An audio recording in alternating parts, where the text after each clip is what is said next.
Bonjour, ravi de vous retrouver aujourd'hui, non pas au musée Vézuna, mais dans un lieu que vous reconnaissez certainement si vous êtes périgourdin. Il s'agit du jardin des arènes de la ville de Périgueux. On devrait dire peut-être plus précisément le jardin de l'amphithéâtre. Pourquoi? Parce que l'amphithéâtre, c'était le bâtiment qui abritait l'arène. L'arène, c'est le centre du spectacle, c'est le centre où s'affrontent les gladiateurs, et l'arène, c'est au singulier. Alors ici, cet amphithéâtre, à l'époque antique, comptait à peu près 12-18 000, 19 000 places pour une cité qui comptait entre 10 et 12 000 habitants. Preuve s'il en est que les combats de gladiateurs occupaient une place très très importante sous l'Antiquité. Alors si je me trouve aujourd'hui sur les vestiges de cet amphithéâtre, c'est pour parler avec vous de gladiature et plus précisément des idées reçues autour de la gladiature. Je suppose que vous avez tous en tête l'image du gladiateur violent, qui fracasse ses adversaires à coups d'épée, qui décapite, qui tronçonne. Eh bien c'est totalement faux. Les gladiateurs sont des sportifs, et tout comme tout sportif, ils ont des règles à respecter. Ils ont des arbitres qui les jugent, et ils ne peuvent pas faire n'importe quoi.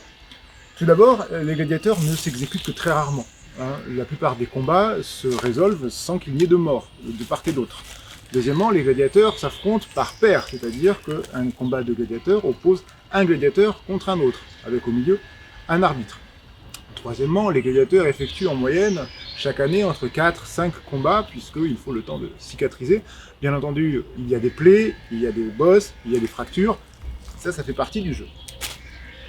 Alors, il arrivait toutefois, dans un rare nombre de cas, que la vie du vaincu dépende du vote et du jugement de l'organisateur. Vous connaissez très certainement ce geste-ci, le pouce en haut, le pouce en bas. Et bien malheureusement, cette gestuelle n'a jamais été attestée archéologiquement.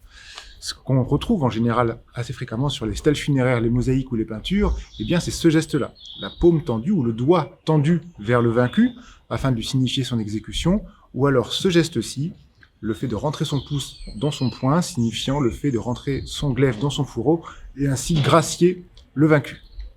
Et pour terminer, sachez qu'à la sortie des amphithéâtres, on pouvait retrouver dans des échoppes des commerces qui vendaient des céramiques ou des produits dérivés avec les mentions et les noms des gladiateurs préférés des spectateurs. C'est tout pour aujourd'hui. J'espère vous retrouver très vite au musée Vézuna pour vous en dire un peu plus si cela vous intéresse sur la gladiature et les loisirs durant l'Antiquité. Merci, à très bientôt.